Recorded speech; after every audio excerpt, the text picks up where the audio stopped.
오늘 하나님이 저희들이 주신 은혜 말씀은 계시록 2장 18절부터 29절입니다. 오늘은 조금 길지요. 내용이 두아디라 교회 계시록 2장 18절부터 29절의 말씀을 봉독해 드립니다. 하나님의 말씀입니다.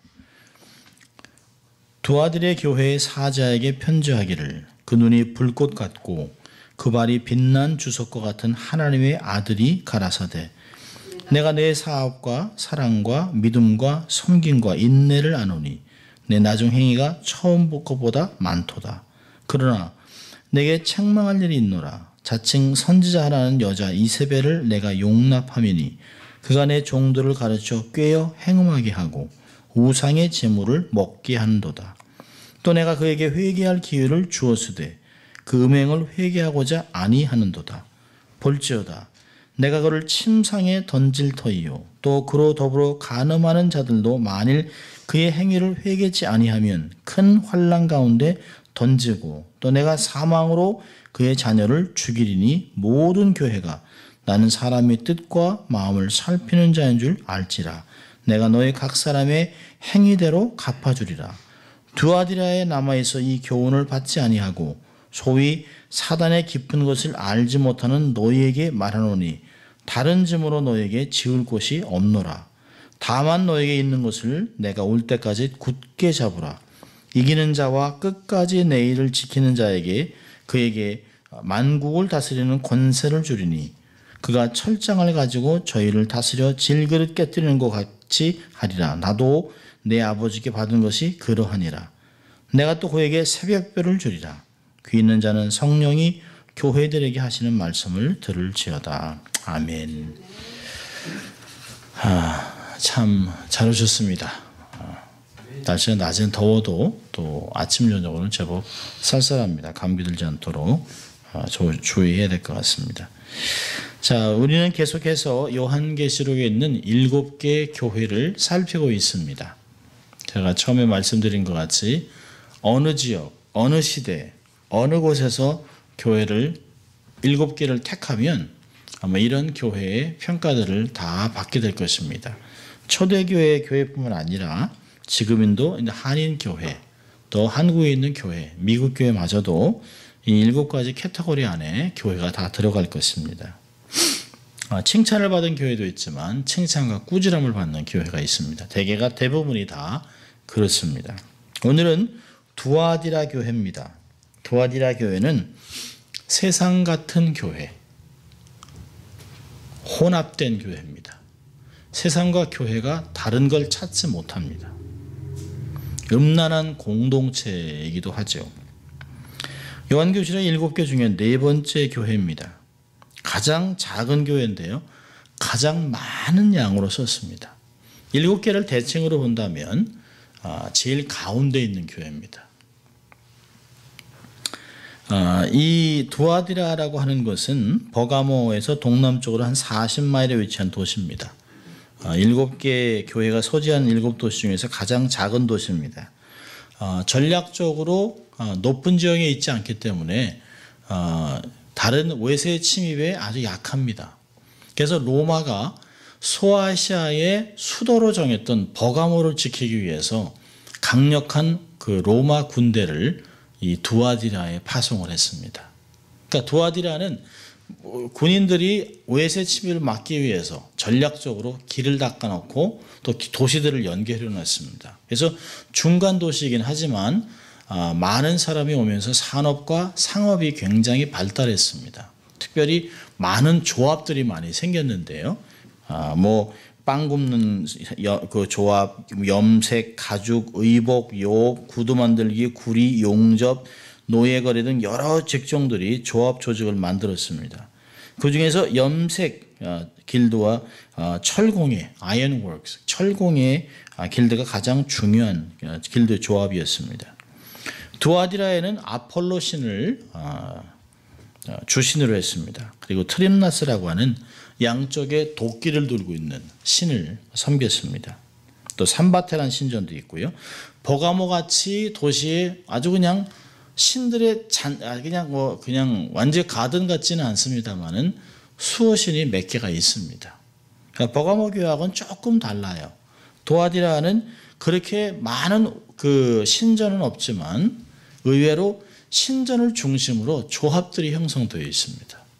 그 조합들이 그 어떠한 그 조합에 가입을 하면 반드시 그 요즘 같으면 이제 뭐 모일 때마다 회비를 냅니다. 그러니까 우리는 산밭의 신을 섬기는 거. 그래서 우리는 이렇게 염색을 하기 때문에 이런 신을 섬긴다. 그래서 그 신전을 위해서 적당한 그 회비를 냅니다. 그리고 모일 때마다 회비뿐만 아니라 모일 때마다 이제 잔치를 하죠. 결국 이제 우상 숭배를 하는 것입니다. 우상 숭배를 하고 한창 분위기가 이렇게 무르익으면 반드시 여사제들과 남사제들과 음행을 하게 되어 있습니다. 그러니까 두아디라의 아주 전통적인 이 조합 모임은 항상 이교적인 우상 숭배를 하는 그런 제사와 관련돼서 이루어져 있습니다. 그게 일상화된 것이에요. 그리고 아주 음란한 것이 생활화되어 있습니다. 그러다 보니까 두아디라 교인들 중에는 자기의 생존 기반을 위해서 그 생존 기반을 잃어버리지 않기 위해서 어쩔 수 없이 이교 모임에 참여하는 사람들이 서서히 늘기 시작했습니다. 이 숫자가 한두 명일 때는 뭐 눈총을 받고 당신 그러면 안 되잖아 라고 하지만 이게 숫자가 늘어나면 적당히 눈 감아줍니다. 그리고 다 그렇게 하는데 라고 하는 모습들이 있습니다. 이런 행위에 참여하지 않으면 바로 조롱과 박해를 당할 수밖에 없기 때문에 뭐 우리 한국 사람 같으면 이제 목구멍이 포도청이라 얘기합니다. 먹고 살아야 되니까 어쩔 수 없이 라고 하는 것이에요. 두아디라 교회는 어떻게 생겼을까요? 사도행전 16장 14절 15절을 보면 이런 말씀이 있어요. 두아디라 성의 자주장사로서 하나님을 공경하는 루디아라 하는 한 여자가 들었는데 주께서 그 마음을 열어 바울의 말을 청종하게 하신지라. 저와 그 집이 다 세례를 받고 우리에게 청하여 가로되 만일 나를 주로 믿는 자로 알거든 내 집에 들어와 유하라 하고 강권하여 있게 하니라. 그러니까 두아디라 교회는 염색 조합이 활발했습니다. 그러니까 자주장사, 특별히 자주 색깔을 내는 자주빛 나는 그 천장사하는, 그러니까 굉장한 과부인데 굉장한 돈이 있는 사람이에요. 그래서 빌립보에 가서 빌립보에 있는 소라에서 아주 보라 색깔 나는 것들을 뽑아옵니다. 그러니까 이 두아디라 교회는 인랜드예요. 그러니까 그걸 얻을 수가 없어요. 그래서 어떤 그 꽃에서 나는데 굉장히 적죠. 그러니까 이 사람은 굉장히 적극적인 사람입니다. 빌립보까지 가서 바닷가에서 소라들을 잡아서 소라에서 그 자주색을 뽑아서 그걸로 염색을 했습니다. 그리고 그 천을 굉장히 비싼 가격으로 팔았어요. 그래서 굉장히 많은 사람들을 모으고 많은 사람들과 관계했었던 그런 여인입니다. 근데 하나님이 그녀의 마음을 열어서 바울의 복음을 듣게 하고 그러하여금 이걸 위해서 내가 교회를 지어야겠다 해서 공동체를 만들어서 이 두아디라 교회가 설립됐을 것이라고 하는 그런 가능성이 있습니다. 자, 여기를 보면 이 매 그 교회들마다 성령님이 그 사자에게 그 교회의 사자들에게 편지를 씁니다. 그리고 그 사자에게 쓰는 예수님의 모습이 어떤 것인지 나타나고 그리고 교회를 평가하고 칭찬하고 꾸중하고 그리고 경고하고 그리고 약속을 주는 것들을 볼 수가 있습니다. 여기도 보면 예수님의 모습을 18절에 이렇게 나와 있어요. 우리 18절을 한번 같이 읽습니다. 두아디라 교회의 사자에게 편지하기를 그 눈이 불꽃 같고 그 발이 빛난 주석과 같은 하나님의 아들이 가라사대. 유일하게 그 7교회의 편지 중에 여기만 하나님의 아들이라고 하는 표현이 나오고 있습니다.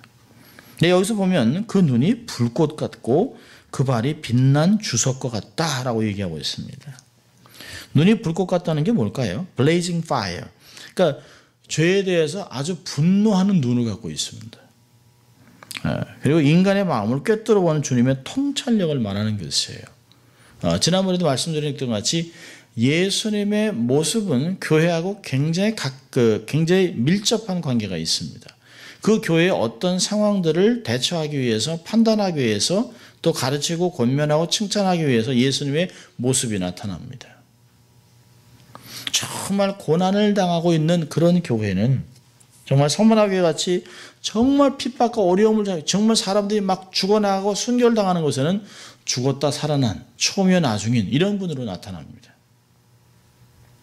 근데 여기서는 사람들의 내면을 꿰뚫어보는 주님이 불꽃 같은 눈으로 보고 있다는 것이에요. 그러니까 주님 앞에서는 아무것도 숨길 수가 없다는 거죠. 하나님은 사람의 중심의 생각과 다른 사람들이 알지 못하는 숨은 비행을 다 알고 있다라고 하는 것입니다. 이 말씀을 예레미야 17장 10절에서는 이렇게 얘기해요. 나 여호와는 심장을 살피며 폐부를 시험하고 각각 그 행위와 그 행실을 보응한다. 사람은 사람을 속일 수 있는데요. 근데 그러다 보니까 사람이 있는 게 있어요. 우리가 보이지 않기 때문에 하나님을 속일 수 있다고 생각하는 것이에요. 그런데 사람은 사람 마음을 모르지만 사람을 만드신 하나님은 우리의 내면의 깊은 생각까지, 생각의 근원까지 알고 있다. 왜 우리가 그런 생각을 하고 있는지 그 원인까지도 알고 있다고 역대상 28장은 이야기합니다. 예수님은 눈이 불꽃 같은 분이에요. 또 두 번째는요. 그 발이 빛난 주석과 같습니다. 주석 그러니까 돌 같습니다. 이게 청동이라는 거예요. 청동. burnished bronze입니다. 청동입니다. 심판의 두려움을 나타냅니다. 청동 같은 발로 한번 밟히면 어떻게 되겠어요? 뼈가 부스러지겠죠. 남을 게 없겠죠.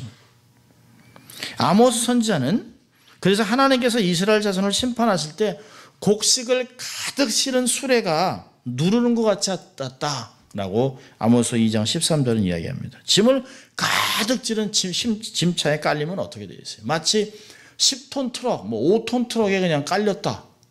끝나는 거죠. 그렇게 주님이 그런 모습으로 나타나고 있습니다. 그러니까 버가모 교회에 나타난 모습과는 많은 차이가 있어요. 버가모 교회에 나타난 모습은 좌우에 날선검을 가지시고 거짓된 부분과 썩은 부분을 잘라내겠다는 것이에요.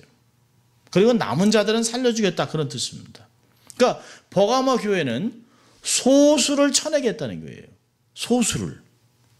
그런데 이 두아디라 교회는 다수를 받겠다는 것입니다. 다수를. 훨씬 그 두아디라 교회에 나타난 주님의 모습이 절망적입니다. 심판주의 모습으로 나타나요. 그러니까 신앙을 버린 죽은 교회를 먼저 심판하면서 주석 같은 청동의 발로 밟아버리겠다고 말씀하고 있습니다. 그러니까 버가모 교회나 두아디라 교회나 다 순결을 잃어버린 건 똑같아요. 그런데 그 정도가 두아디라가 훨씬 더 심하다는 것을 알 수가 있습니다. 자, 이렇게 주님의 모습이 나타났어요. 그러면서 교회에 대해서 형편을 보고 평가를 하고 있습니다. 19절을 보면 칭찬하고 있습니다.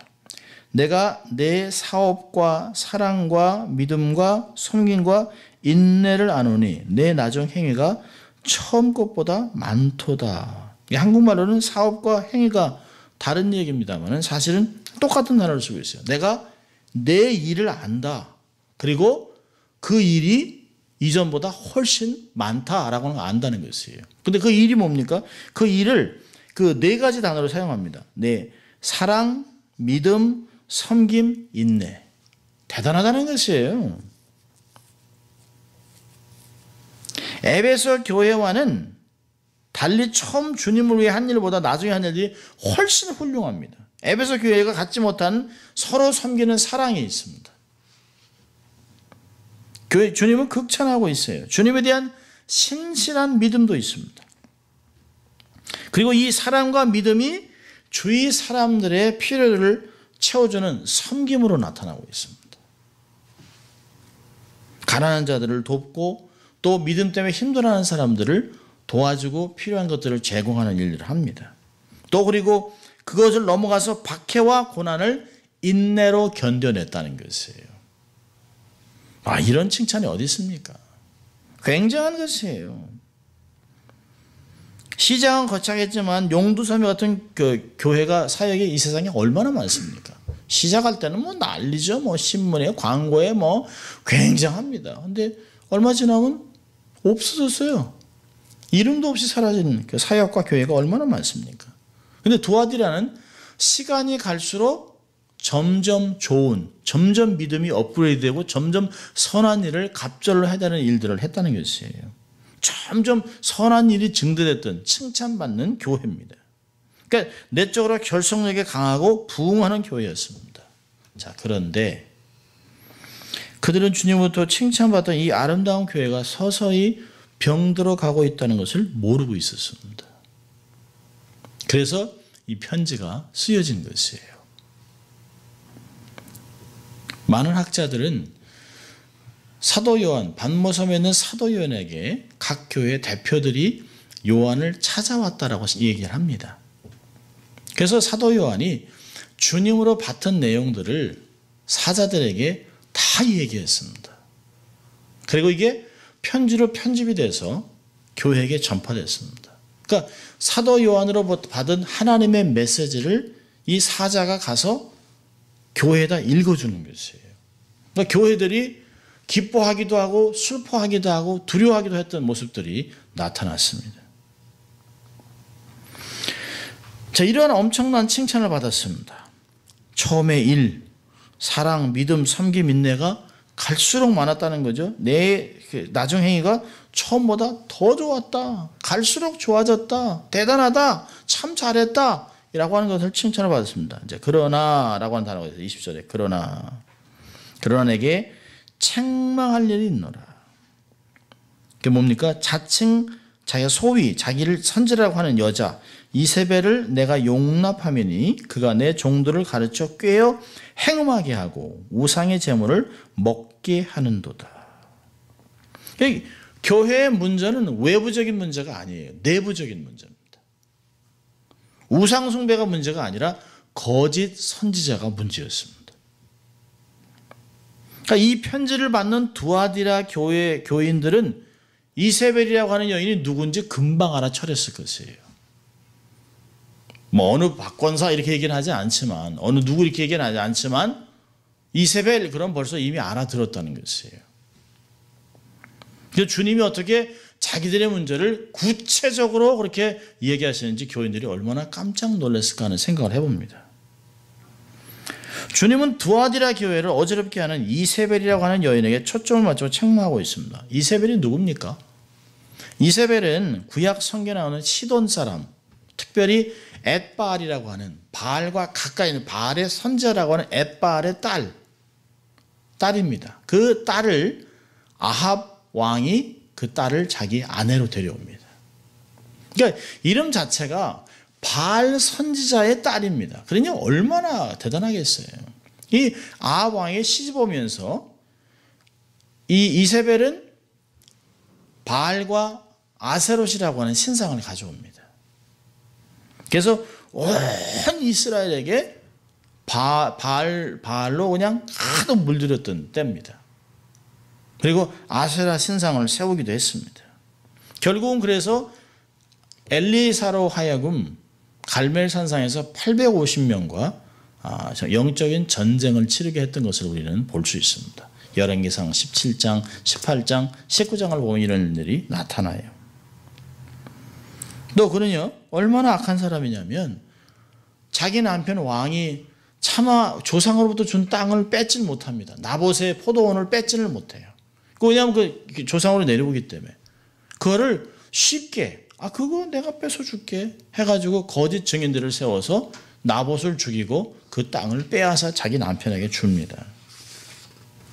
얼마나 악한지 몰라요. 성경은 그가 악하다라고 기억하고 있습니다. 남편은 그녀의 꾀임에 쫓아간 사람이라고 기록하고 있습니다.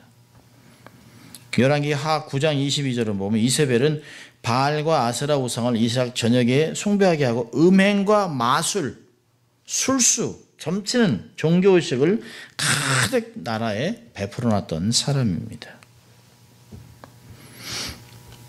그런 거 보면 발람은 이스라엘의 초대 교회를 실족하게 했던 사람입니다. 이세벨은 이스라엘이 거의 마지막 부분에 가면서 나라를 실족하게 했던 사람입니다. 그러니까 발람과 그 이세벨의 가르침이 신약에서는 니골라당으로 나타나는 것이에요. 그러니까 이런 것이 끊임없이 시대마다 다른 옷을 입고 공동체를 계속해서 집요하게 넘어뜨리고 있습니다. 항상 두 가지예요. 성적인 문란함, sexual immorality, 그렇죠? 행음과 함께 우상 숭배, 아이돌러치가 두 개가 계속 마치 마차 밖에까지 계속 교회를 흔들어내고 있습니다. 다른 모습으로 계속 나타나고 있어요. 자, 두아두레 교회가 이세벨로 인해 실수한 것은 두 가지입니다. 첫째 뭘까요? 이세벨을 교회의 지도자 자리에 용납한 것이에요. 이세벨은 당시 두아디라 교회에서 신앙적인 영향력을 크게 행사했던 여인이었습니다. 그리고 자기를 자칭 선지자라고 했습니다. 아마 교회 안에서는 공식적으로 인정되지 않는 지도자였지만 교회에 참석하는 사람들에게 신앙적인 영향을 크게 끼치는 사람이었을 것이에요. 아마 외모가 출중해서 여성적인 매력도 뛰어나고 경제적으로도 부유하고 사회적으로 인맥이 두텁고 아주 대단한 인물이었을 것이라고 학자들은 추정합니다. 그런 이유로 교회에 들어온 지 얼마 안 됐음에도 불구하고 교회에서 영향력을 행사하기 시작했습니다. 상당한 영향력을 발휘했습니다.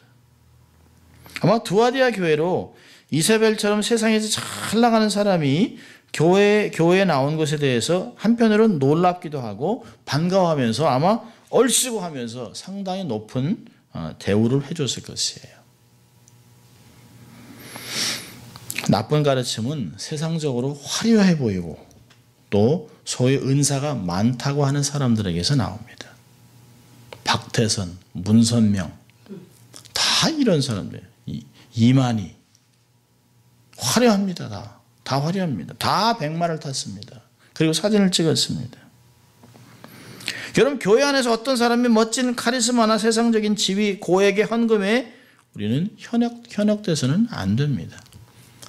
특별히 교회가 어렵고 힘들 때 정말 사회적으로 덕망이 있어 보이고 대단한 사람이 교회 와서 어마어마한 헌금을 대고 자기가 혼자서 교회를 신축하는 데 큰 도움을 주겠다고 하면 목사의 마음이 흔들리죠. 교인들은요, 어이구, 하나님께서 드디어 우리 교회를 부흥시키나 보다 하는 생각을 할 수 있습니다.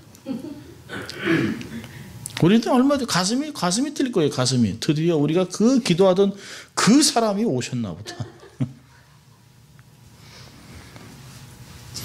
근데 정말 중요한 거는 개미군단이 중요한 것이에요. 개미군단이. 우리가 잠시라도 영적 경계를 늦추면 그들은 반쪽짜리 복음을 가지고 교회를 흔들어 놓을 것입니다. 더 이상 목회자의 말이 먹히지 않습니다. 강단의 설교보다 그녀가 주장하는 모험이 더 강해지기 시작하는 것이에요. 교회가 목사 중심으로 강단 중심으로 교회가 세워지지 아니하고 어떤 한두 사람에 의해서 교회가 치중한다면 교회는 반드시 실족하게 되어 있습니다. 그 사람을 용납했어요. 그리고 두 번째로 한 실수는 뭘까요? 그 더 나가서 이세벨의 제안을 수용한 것이에요. 아마 당시 두아디라 사람들이 도시에서 장사를 하려면 조합에다 가입을 해야만 했고, 조합에 가입한 자는 신전에 가서 제사를 드리고 또 고기를 먹고 우상제물을 먹고 사제들과 음행을 했습니다. 그러니까 교인들은 생계냐 믿음이냐 늘 갈등합니다.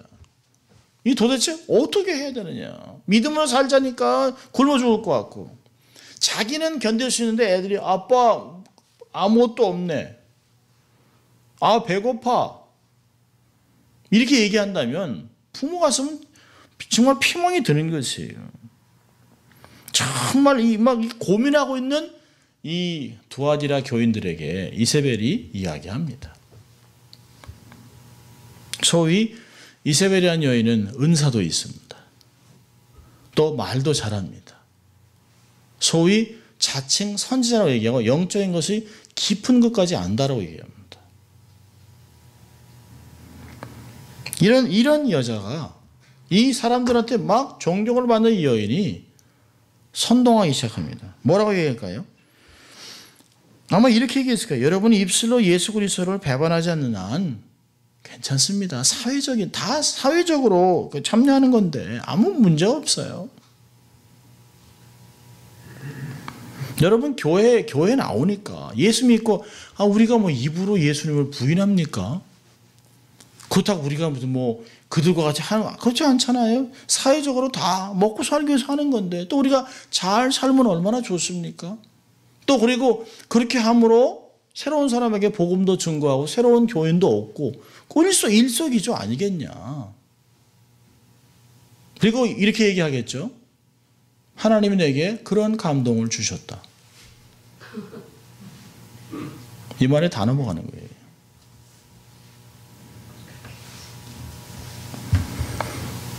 거기다 하나만 더 나가면 내가 보니까 기도하는데 내가 깊은 기도하는 새벽에 하나님이 날 깨우셔서 교인들을 더 이상 묶지 말고 자유롭게 해라.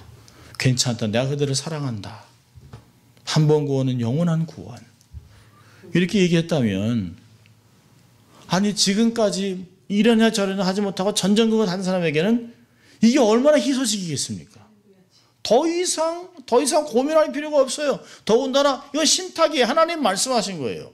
영적인 은사가 있는 대단한 여인에게 우리 목사님보다 더 영빨이 있는 우리 목사님보다 더 세상적으로 능력이 있는 말씀에 깊이가 있어 보이는 자꾸 신령한 것들을 보는 그분이 말씀하신 것이에요. 언젠가부터 그녀의 말이 하나님의 말씀 같이 들리기 시작하는 것이에요. 그러니까 그동안 가책과 고민의 쇠고랑을 찾고 있었는데 아니 하나님의 신탁을 받은 여선지자가 괜찮다고 그러니까 이건 쇠고랑이 팍 풀리는 거예요. 새로운 복음이 들리는 거예요. 여러분 두아디라 교회의 문제를 보면 정말 가슴이 아픈 건 뭐냐면 주의 종들이 이세벨을 가르친 것이 아니라 이세벨이 주의 종들을 가르쳤다는 거예요. 영적인 은사 너무 귀한 것이에요. 그러나 모든 은사는 말씀의 권위에 철저하게 순복하고 교회의 가르침을 역행하면 안 됩니다. 여러분 20절의 구조를 잘 보세요. 어떻게 죄를 지나 한순간에 무너진 것이 아니에요. 20절에 그걸 순서 얘기했습니다. 자칭 선지자라는 이세벨을 용납했습니다. 관용이라는 이름 안에 용납했어요. 검증도 안 했어요. 그리고 그 여인은 이미 자기가 가르침을 갖고 있었습니다. 어떤 신학과 어떤 배경이 있어요. 그것으로 가르치는 걸 허락했습니다. 근데 그걸 가지고요. 그걸 어떻게 했어요? 이 여인은 가르쳐 꿰어 미슬리딩이라는 거죠. 잘못된 길로 이렇게 끌어들여 가지고 두 가지를 하게 했어요. 그 가르침을 통해서 어떻게 했어요? 행음하고 또 우상의 제물 고기를 먹게 했습니다. 아니 뭐하러 비싼 데 가서 먹어? 그냥 다 들여진 거 싼 거 사서 먹으면 되지. 고기가 다 그렇지 뭐 우상이 어디 있어? 뭐 이렇게 나오는 거죠. 여기서 행음했다는 건 포르네라는 단어입니다. 포르노라는 단어예요. 포르노. 신앙 검증도 하지 않고 교회에서 가르치고 영향력을 행사하게 했던 주의 종들이 얼마나 어리석습니까? 정말 화가 나는 거죠. 내가 은사가 없다고 해서 검증도 안 하고 은사 있는 사람을 막 강단에 세울 수 있습니까? 그렇지 않아요. 목회는 그렇게 하는 것이 아니에요. 교회는 그렇게 돌아가는 것이 아닙니다.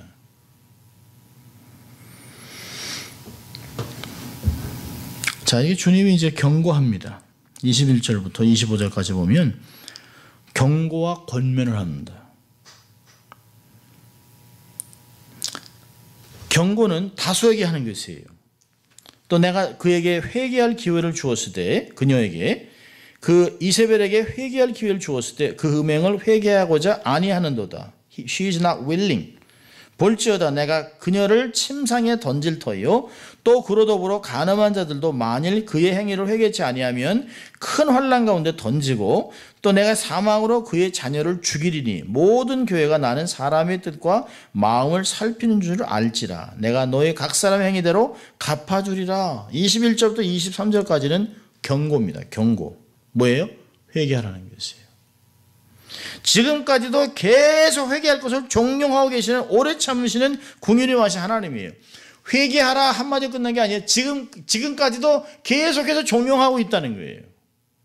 그런데 그 여자가 no 했다는 거죠. 하나님의 말씀을 계속 들려줬는데도 no 그랬다는 거예요. 그녀와 함께 행음한 자들에게도 회개할 것을 명령했습니다. 그러지 않으면 무서운 심판을 내리겠다고 얘기하셨어요. 이 재미있는 단어를 씁니다. 사랑하는 자들 하나님 붙잡아 주세요. 그런데 안아주고 뭐 이렇게 하지만 회개하지 않는 자들은 그냥 던져버리겠다. 던져버리겠다. 쓰레기를 던지지 그냥 던져버리겠다.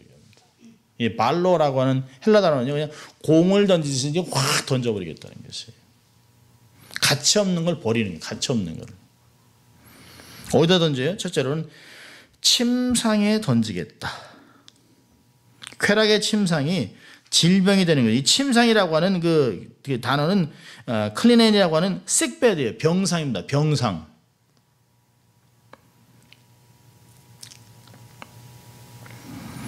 볼지어도 내가 그를 병상에 던질 터요. 병을 통해 심판하는 것이요. 하나님 뜻대로 사랑하는 자녀들을 위해 질병과 죽음을 통해 심판하세요.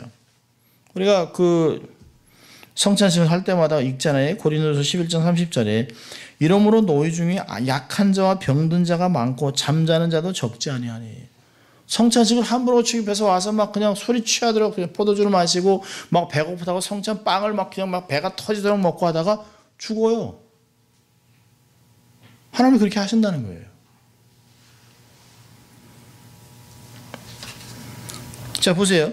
회개하지 않는 자들을 큰 환난 가운데 던지겠다. 회개하지 않는 자들은 어떤 사람입니까?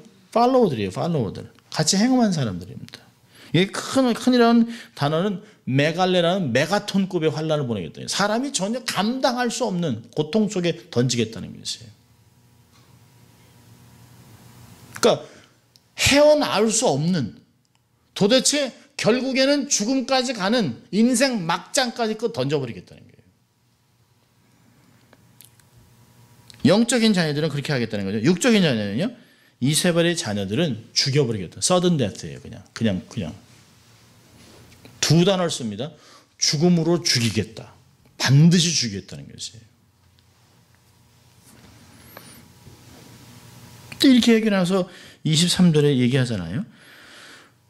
모든 교회가 나는 사람의 뜻과 마음을 살피는 줄 알리라. 이게 무슨 뜻입니까? 이세벨을 칠 때 또 이게 불똥이 나한테도 튈까봐 아닌 척하고 정말 진실된 사람이 이렇게 계속 서 있다가 쿵 하고 맞는 거예요. 왜요? 사람은 모르죠. 이세벨하고 같은 파 아니었나?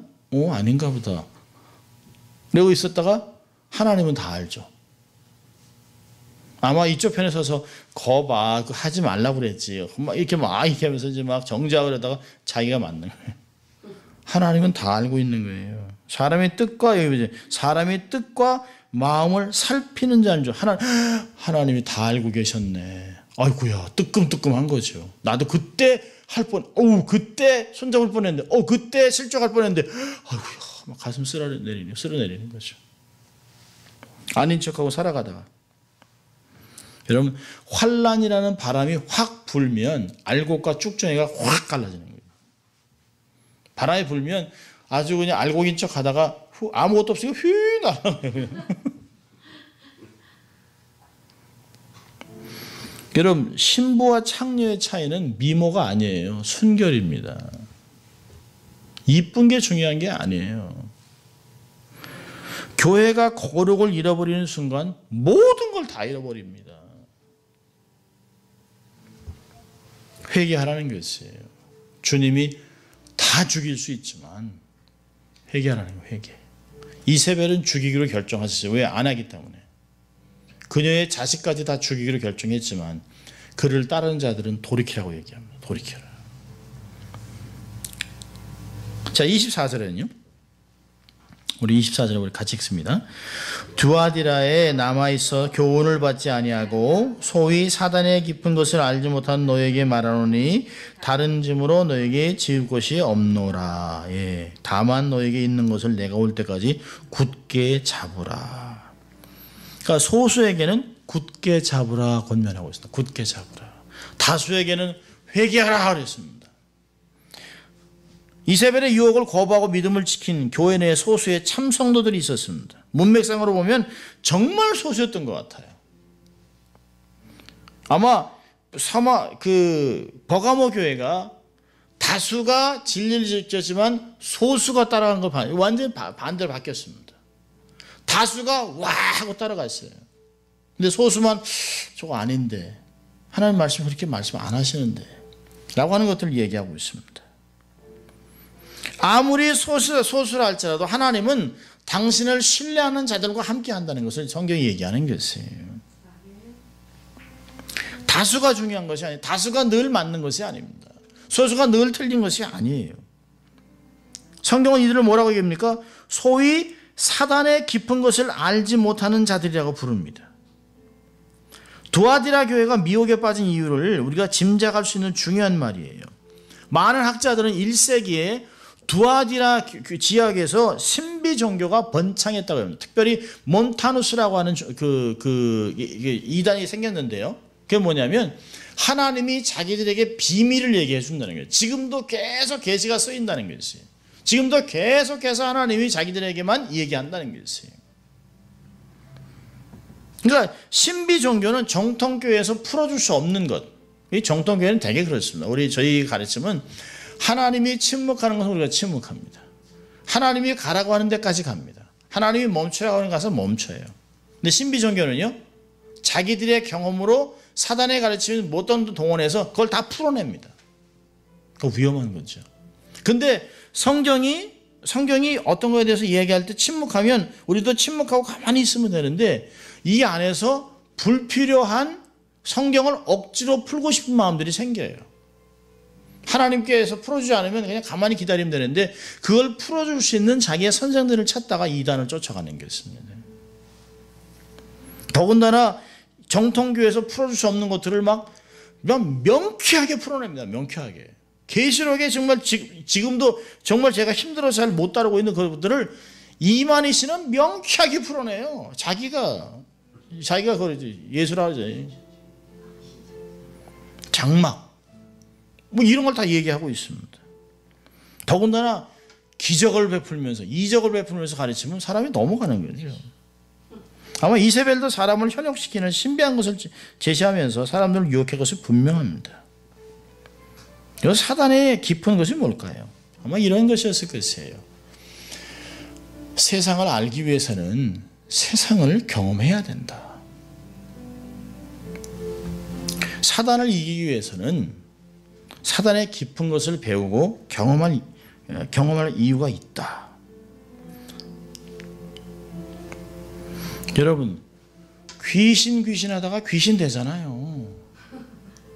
귀신론을 만든 사람이 뭐예요? 귀신 공부했잖아요. 귀신이요. 아니 왜 귀신을 공부합니까? 왜 어둠을 공부해요?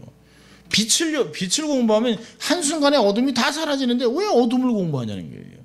성경에서 귀신이 어떤 모습으로 나타났고 귀신이 어떻게 사람에게 움직이고 귀신이 어떻게 사람들에게 들어가고 이런 걸 뭐하러 공부하냐는 거예요.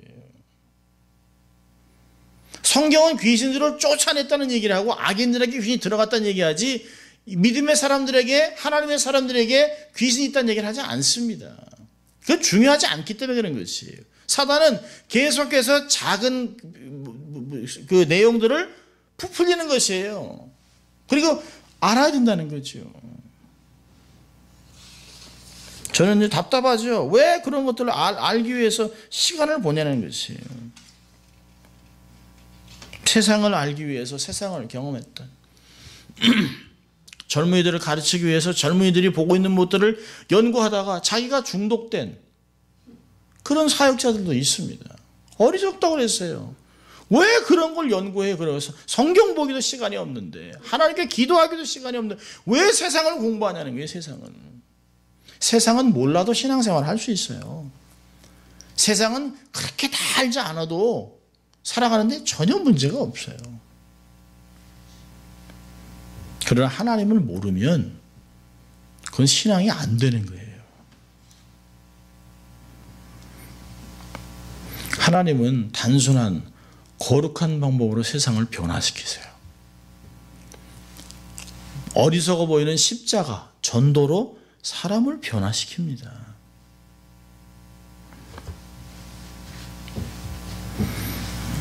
세상 사람들은 테크놀로지가 발전하면 발전할수록 사람들의 마음은 공허해집니다.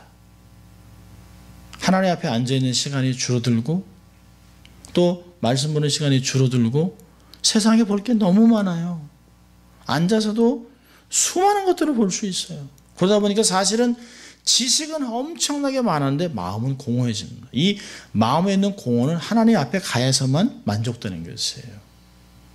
그런데 이게 공허한 마음이 하나님 앞에 나가지 아니하고 말씀 보고 기도하면서 묵상하면서 자기의 공허한 마음을 채우지 않으니까 사람들이 자꾸 어떻게 해요?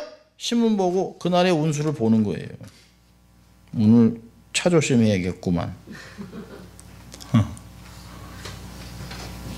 점치고 환생에 대해 요즘 테레비 보세요. 환생에 대해서 엄청나게 얘기합니다. 다시 태어난 뭐 이런 것들. 네, 드라마 보세요. 신비주의 뭐 점치는 거 주술 뭐 인터넷으로 점치고 뭐 이렇게 합니다. 현대판 이세벨도 얼마나 많은지 몰라요. 여러 모습으로 여자뿐만 아니라 남자 모습으로도 얼마든지 나타납니다. 성도들을 미혹시킵니다. 이런 것에 대해서 관심을 두지 않았던 소위 사단의 깊은 것을 알지 못하는 너희들에게 말한다. 다른 짐으로 너에게 지을 곳이 없다는 것. 뭐 이거 해라 이거 할 필요가 없다. 이미 너희들이 해오고 있기 때문에 더 다른 짐은 주지 않겠다. 그러나 지금까지 해온 거 잘했다. 끝까지 잡아라 얘기하고 있습니다. 굳게 잡으라는 것이에요. 이 소수의 무리들에게는 굳게 잡아라 라고 하는 권면을 하는 것이에요. 굳게 잡아라. 우리가 성경에서 계속 봤어요. 이 버가모 교회에서도 내가 발람의 교훈을 붙잡을 것이냐 주님의 이름을 붙잡을 것이냐 그 신앙에 갈라진다고 그랬습니다. 여기서도 너희들이 해왔던 믿음, 사랑, 인내, 섬김 말씀을 붙잡으라는 거예요. 끝까지 붙잡으라. 언제까지요? 주님이 오실 때까지. 내가 올 때까지. 매일의 삶 속에서 주의 오심을 대망하며 살아야 된다고 가르쳐주는 것이에요. 마태복음 24장 45절부터 46절을 보면 충성되고 지혜 있는 종이 되어 주인에게 그 집 사람들을 맡아 때를 따라 양식을 나눠줄 자가 누구뇨? 주인이 올 때 그 종이 이렇게 하는 것을 보면 그 종이 복이 있으리로다. 이런 사람은 주님 앞에서 주님 다시 오실 때 부끄러움을 당하지 않을 것입니다. 자, 마지막으로 주님이 이제 약속합니다. 26절에 사실 25절부터 계속 연결되어 있는 것이에요. 굳게 잡아라 하는 말과 같은 것입니다. 여기 보니까 이기는 자와 지키는 자, 끝까지 내 일을 지키는 자. 근데 여기 이기는 자와 그 지키는 자가 다 군사 용어들입니다. 전쟁에서 이기고 전쟁에서 사수하고 보존하는 것들을 얘기하고 있습니다. 근데 여기서 중요한 건 현재 진행형이에요. 한 번 끝나는 것이 아니에요. 주님이 올 때까지 지속적으로 매일 매순간 이기고 지키고 보존해야 된다는 걸 얘기하고 있습니다. 자, 신앙의 정절을 지켜서 이렇게 계속해서 정말 신앙의 정절을 지킨 자들에게 주시는 상급이 뭐예요? 만국을 다스리는 권세를 주겠다고 합니다. 철장으로 다스립니다. 이 철장으로 다스린다는 단어가 목양한다는 게 목양. 이 철로 된 걸로 말 안 되는 양들을 막 때리는 이런 것입니다. 질그릇을 깨트리는 것 같이. 그러니까 세상과 타협한 자들이 처음에는 소수의 참성도들 업신여깁니다. 뭐 미련해 보이고 현실감각이 없고 무시하겠지만 거짓 신앙을 가진 사람들이 처음에는 다수의 무리로 진리를 꺾는 것 같지만 결국에는 그들은 하나님의 사람의 권위에 따라가게 돼 있어요. 심판을 받게 돼 있습니다. 신실한 자들의 손에 심판받게 돼 있어요. 사실 이 약속의 말씀은 어디 나와 있는 거냐면 시편 2편 8절 9절에 있는 말씀이에요. 만국을 다스리는 권세를 주겠다. 시편 2편 8절 9절 보면 내게 구하라 내가 열방을 유업으로 주리니 내 소유가 땅끝까지 이르리로다. 내가 철장으로 저희를 깨뜨리며 질그릇같이 부수리라 하시도다. 그렇다면 예수 안에서 주님과 하나 된 사람들은 동일한 권세를 부여받는 것이에요. 바울도 동일한 얘기합니다. 견디면 하나님과 함께 다스리리라. 고린도전서 6장 2절을 보면 너희가 세상을 다스리리라 얘기하고 있습니다. 그리스도 하나 됐기 때문에 주님의 권세에 동참하는 것이에요. 또 두 번째는요. 새벽별을 주겠다. 새벽별과 같은 빛나는 영광을 주시겠다는 것이에요. 다니엘서 12장 3절 보니까 지혜 있는 자는 궁창의 빛과 같이 빛날 것이요 많은 사람을 옳은 대로 돌아가게 한 자는 별과 같이 영원토록 비추리라. 그리고 이것이 잠언서 4장 18절을 연결해 보면 점점 의인의 길은 돋는 햇볕 같아서 점점 빛나서 원만한 광명에 이르게 된다라고 이야기하고 있습니다. 제일 작은 교회인데 너무 소수문이 많으니까 너무 타협했어요. 세상과 똑같은 교회. 세상과 하나도 다르지 않은 교회. 교인들이 세상에 있는 사람이 교회에 들어와서 하나도 안 달라요. 너무 똑같아요. 세상과 너무 똑같아.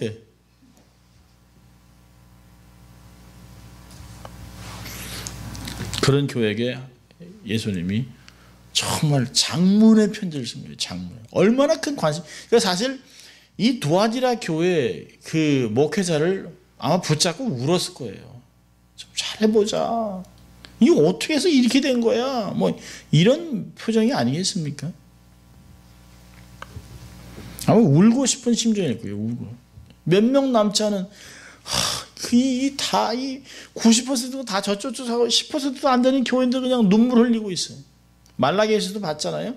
하나님 섬기는 게 막 너무 이게 번패하고 힘들고 귀찮고 악인이 잘 되고 뭐 의인은 망하고 막 이런 얘기를 하니까 소수의 무리가 옆에서 저러면 안 되는데 걱정하는 사람들이 몇 명이 있었어요. 근데 하나님이 그들을 듣고 또 듣고 그들을 생명책에 기록했다고 얘기합니다. 이 소수의 무리들에게 굳게 잡아라. 그럼 내가 너에게 새벽별을 주겠다. 철장 권세로 다스리는 권세를 주겠다고 하나님이 말씀하고 있습니다. 그러면서 귀 있는 자는 성령의 교회에게 하신 말씀을 들어라 얘기하고 있습니다. 아무나 듣는 게 아니에요. 아무나 듣는 게 아닙니다. 자, 우리 두 가지만 교훈을 이미 다 많습니다만 두 가지 교훈을 따로 떼서 본다면 첫째로 거룩을 유지하라는 얘기예요. 거룩을 유지하라. 베드로전서 1장 16절에 그랬잖아요. 기록하였을 때 내가 거룩하니 너희도 거룩할지니라 하셨느니라. 우리가 왜 거룩해요? 하나님이 거룩하기 때문에 우리가 거룩해야 되는 것이에요. 거룩은 성도의 부르심입니다. 데살로니가전서 4장 7절에 하나님이 우리를 부르심은 거룩해 하심이니. 그게 부르심이에요. 우리의 부르심이에요. 우리가 유명해질 필요는 없어요. 성공할 이유는 없습니다. 하면 좋겠죠. 높은 곳에 서야 되는 그런 건 없어요. 그러나 적어도 우리는 거룩해야 합니다. 그게 부르심이기 때문에. 그럼 거룩은 추상적인 개념이 아니에요. 간단하게 한다면 하나님을 닮아가는 것이에요. 하나님 편에 서는 것이에요. 하나님이 기뻐하는 건 나도 기뻐하고 하나님 미워하는 건 나도 미워하고 하나님 싫어하는 건 나도 싫어하는 것이에요. 점점 어떻게 돼요? 점점 감정, 느낌, 취향이 다 주님의 것으로 바뀌어가는 거예요. 그게 거룩을 유지하는 것이에요. 고린도후서 7장 1절에 거룩을 이렇게 얘기합니다. 사랑하는 자다 이 약속을 가진 우리가 하나님을 경외하는 가운데 두려워하는 가운데 거룩함을 온전히 이루자. 그래서 하나님을 경외함을 가리키는 것이에요. 신명기에서도 내가 너희들을 이렇게 가난하게 한 것은 하나님을 경외하는 것을 가르치기 위해서. 하나님을 경외하고 하나님을 의식하고 살아간다면 하나님을 거룩을 보고 그렇게 살아갈 수 있어요. 이것이 바로 우리의 느낌과 감정과 취향이 주님을 닮아가는 것이 영적인 트랜스포메이션입니다. Spiritual transformation. 하나님을 매 순간 의지하고 경외하고 살아가는 것을 거룩이라고 여는 것이 주바라기 인생. 우리가 자주 그러잖아요. 해바라기, 주바라기. 주님 바라고 주님이 움직이는 데 가는 거예요. 근데 우리는 목이 고든 인생들이라 주님이 이렇게 봐도 우리 이쪽 보고 싶은 거예요. 여기도 재밌거든요. 상대적인 것으로 만족하지 마세요. 세상의 기준으로 성경을 이해하면 안 돼요. 성경으로 세상을 분석해야 합니다. 그래서 두 번째로 중요한 경우는 영적인 분별력을 키워야 합니다. 영적인 분별력을 키워야 돼요. 요한 1서 4장 1절에 했습니다. 사랑하는 자들아 영을 다 믿지 말고 오직 영들이 하나님께 속하였나 시험하라. 많은 거짓 선지자가 세상에 나왔음이니라. 너무너무 많아요. 무당도 예언합니다. 무당도 병 고칩니다. 그럴듯한 것에 속지 마세요. 검증이 필요한 것입니다. 검증이. 영적인 긴장을 놓치면 안 돼요. 마태복음 7장 22절부터 24절까지 왜 주님께서 이런 얘기를 했을까요? 많은 사람이 주여 주여 내가 선지자 노릇도 하고 가르치기도 하고 뭐 해서 많은 병도 고쳤습니다. 근데 주님이 나는 너를 전혀 모른다. 하나님과 전혀 관계없는 사역하는 사람이 많아요. 자기의 영광을 위해서 자기의 먹고 살기 위해서 사역도 하고 선교지도 가고 목사도 하는 것이에요. 관용이라는 이름 아래, 관용이라는 사랑이라는 그 포장 아래 잘못된 것을 받아들이면 안 돼요. 치명적인 독이 되어 죽습니다. 통째로 무너집니다. 영적인 분별력을 키운다는 건 뭐예요? 사람을 두려워하지 말라는 거예요. 올무에 걸려 사람을 두려워하면 잠언서 29장 25절에 했습니다. 사람을 두려워하면 올무에 걸리게 되거니와 여호와를 의지하는 자는 안전하리라. 사람은 두려워할 대상도 아니에요. 믿을 대상도 아니에요. 그냥 사랑할 대상이에요. 그래서 하나님은 두려워하고 사단은 대적하고 사람은 사용하고 재물은 이용하고 그 관계를 유지하는 것이에요. 말씀의 검으로 말씀의 잣대로 반드시 분별해야 돼요. 이것이 정말 맞나 보는 것이에요. 기적 베풀 수 있어요. 그러나 검증이라는 것은 세월이 필요합니다. 우리가 권사님의 사역들을 우리가 인정하는 이유가 뭐예요? 검증이 됐잖아요. 몇십 년 동안 검증이 됐잖아요. 그분의 삶의 열매가 있잖아요. 성령의 열매들이 있잖아요. 그런 것이 없는 그런 사람들은 경계해야 됩니다. 영적인 분별력을 키워서 내 내면을 지키고 또 가정을 지키고 교회를 지켜나가면서 정말 소수지만 하나님을 굳게 붙잡아서 거룩을 유지하고 정말 하나님의 그리스도의 신부로 남는 교회가 되는 것이 얼마나 중요한지 몰라요. 그런 신부로 살아가는 저 여러분 될 수 있도록 애를 쓰고 수고해 주시기를 바랍니다. 기도하겠습니다. 하나님 아버지 감사합니다. 오늘도 말씀을 통하여 우리가 마지막 때를 어떠한 모습으로 살아가야 될지 가르쳐 주신 주님 감사합니다. 세상 것을 비교하고 세상 것을 부러워하고 세상을 닮아가고자 했던 마음들을 정리하게 하시고 세상과 다른 것은 너무나 당연하고 하나님이 거룩하기 때문에 우리도 거룩하게 살아가야 되는 것을 깨달아 정말 아버지 하나님 앞에서 진리의 말씀 붙잡고 거룩을 유지하고 그리스도의 신부로 살아가는 저희들 또 교회가 될 수 있도록 하나님 축복하여 주시옵소서. 감사하고 예수님 이름으로 기도합니다. 아멘.